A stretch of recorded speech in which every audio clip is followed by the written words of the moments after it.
Mungu akaniambia mtapata tukia muiona ndani yenu, ndani ya nyumba yenu. Tena akaona alama nyekundu juu. Akasema mama usilie, endelea kumshindikiza kwa wingu. Niko naye hospitali. Alisema mama niimbie wimbo nasema hivi. Nimefika kwake Yesu na rohoni mwangu sasa jua lake la neema. 26 majira ya saa 8 ya usiku ndipo umauti ulipomkuta marehemu. Ameacha watoto 6. Baba Lao TV bora, Baba Lao. Kipo chakula kingi ambacho kimeandaliwa kwa ajili yenu. Mnapokuwa mnapiga kona huko, chakula chetu kinakuwa kimelishiwa nguruwe. Kwa hiyo sisi hatujafanya maandalizi kwa sababu ya kulisha nguruwe. Tunafanya maandalizi kwa sababu yako wewe ambaye umekuja kushinda pamoja nasi. Na Mungu awabariki. Karibu familia. Familia.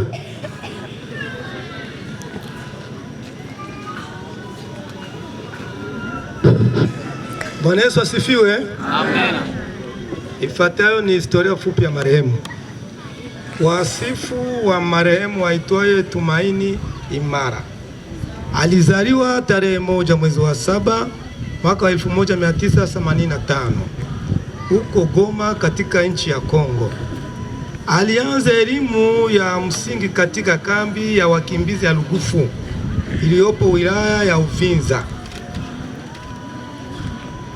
Alihitimu shule ya msingi katika mwaka wa 1998.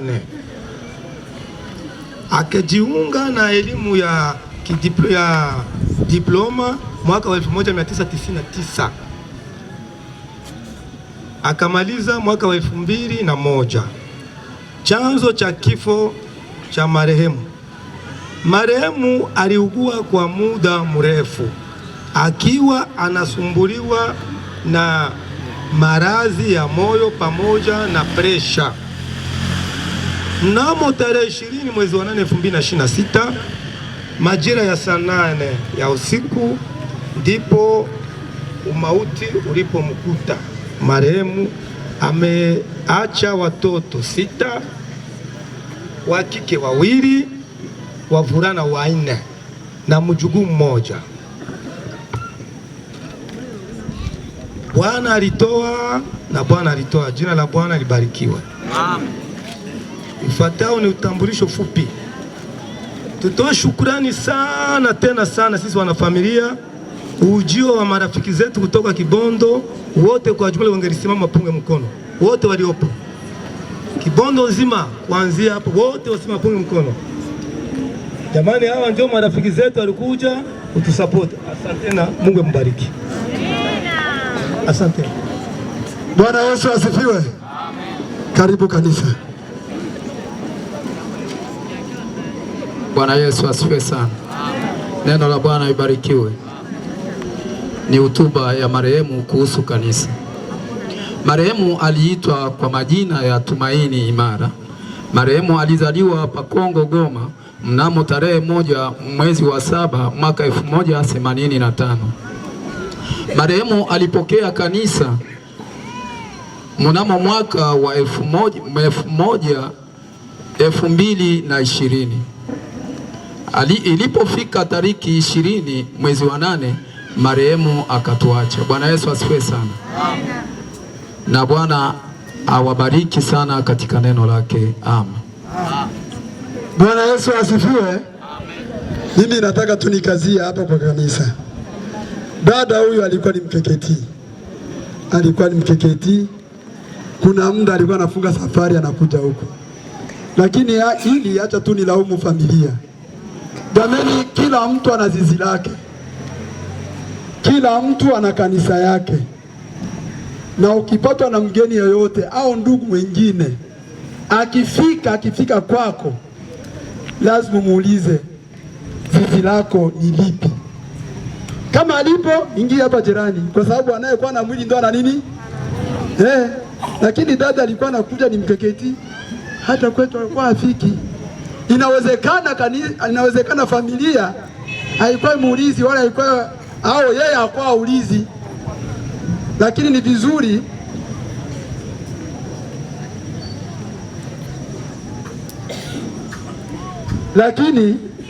vizuri mtu akifika, jameni, ni kama Mkristo lazima mwelekeze kanisa lako hilo. Sisi kweli kama hapa Nyarugusu tulikuwa tumfahamu, lakini badala kupigiwa simu kutoka huko, kuna mtu wenu hapa kanisa amefariki, mimi nilistuka, fuatilia ni hapa. Kumbe hapo kuna mkeketi. Kumbe jameni, tuoneshe watu kila mtu na mlango wake. Bwana Yesu asifiwe. Tumsifu Yesu Kristo.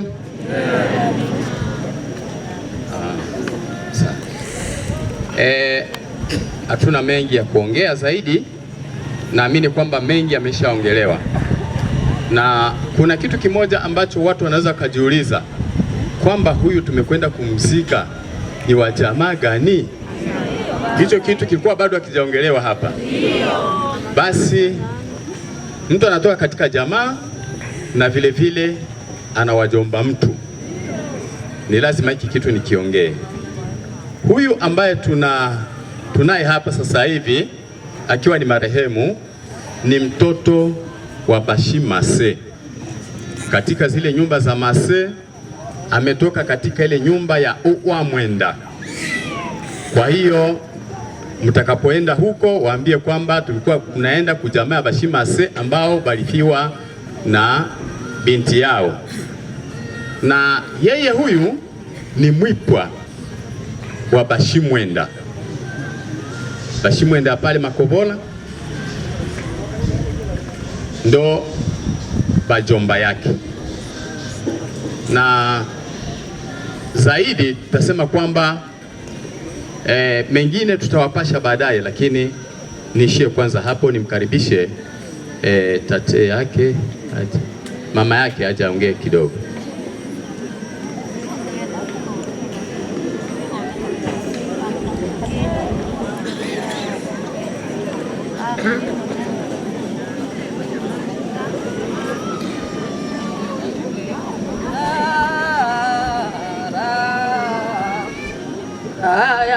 Ajabu na amani na stale mikononi mwako. Raha ajabu ni rohoni mwangu nikimtegemea Bwana Yesu. Nuru angaze njia niendapo na stale mikononi mwako. Raha kwa Yesu na amani, raha astale mikononi mwake. Bwana asifiwe. Amen. Mimi namshukuru Mungu sana. Nadhani nilizaa watoto 4 tu, wanawake 3, mwanaume 1. Nilikuwa bado sijaona kifo cha namna hii, bado kabisa. Lakini nilishukuru Mungu kwa sababu ni mapenzi yake. Mume wake alisumbuka sana. Mume wake alisumbuka sana kabisa. Sana. Ingekuwa kisa alisumbuka, angeinuka mwanangu, lakini mapenzi ya Mungu. Mtoto wangu yuko huko alisema, "Mama usilie. Mungu amenionyesha jambo hili. Nilikuwa kati ya kifungo, niko naomba. Mungu akaniambia, mtapata tukio mmeona ndani yenu, ndani ya nyumba yenu." Tena akaona alama nyekundu juu. Akasema, "Mama usilie, endelea kumshindikiza kwa wingu." Ninakumbuka marehemu wakati pana kwa hospitali alisema, "Mama niimbie wimbo nasema hivi. Nimefika kwake Yesu na rohoni mwangu sasa. Jua lake la neema linang'aa kila siku. Roho yangu inaimba, nimefunguliwa kweli. Nimekaribia Yesu wangu, ninaimba kwa furaha. Siku Yesu atakuja katika utakatifu wake. Nitafananishwa naye, nitamshukuru sana. Zitakuwa nyimbo nyingi vya mbingu vyenu, na milele tutaimba na kusifu Mungu wetu.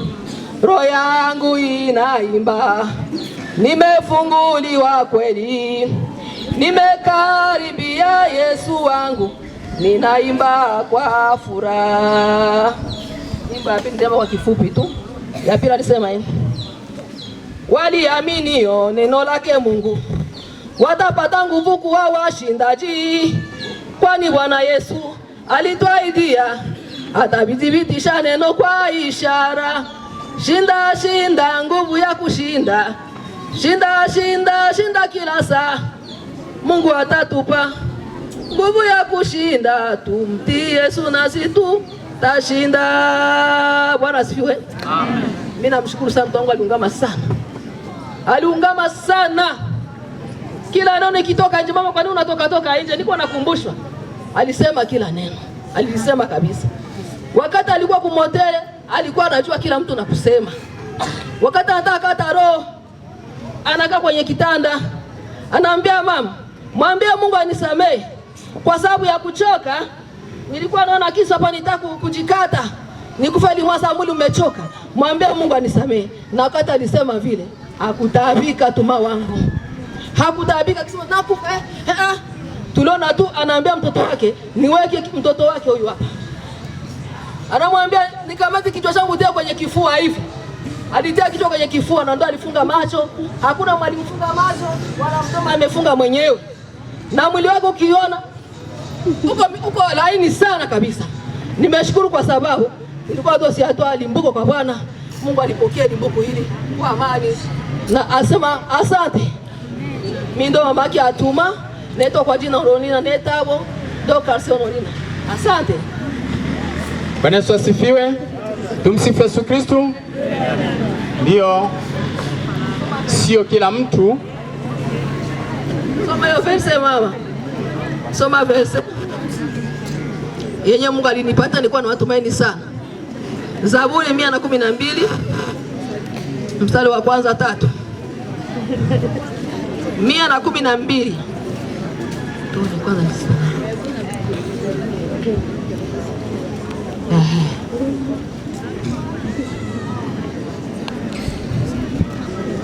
Soma.